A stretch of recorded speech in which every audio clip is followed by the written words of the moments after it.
Luha ng Ina. Magandang araw po. Kape at pandasal na po tayo. Ito po si Cardinal Chito Tagle.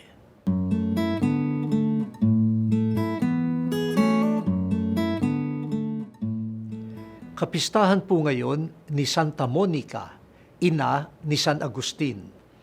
Bukod sa biyaya ng Diyos, ang luha ni Santa Monica ang dumilig sa mabuting binhing nasa kalooban ng kanyang anak na si Agustin. Matalino si Agustin, hanap niya ang katotohanan, malikot ang kanyang diwa, kaya kung saan-saang filosofiya at patakaran sa buhay siya napadpad. Ang mabuting binhi ay nahaluan ng masamang damo. Isang taimtim na Kristiyano si Monica.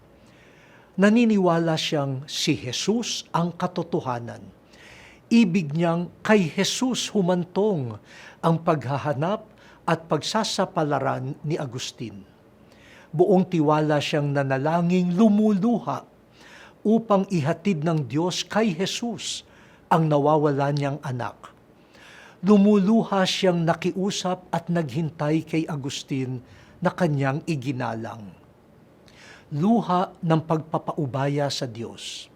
Luha ng paggalang at paghihintay sa anak. Luhang dumilig sa puso ng Diyos at puso ni Agustin at lumago ang kanilang pag-iibigan.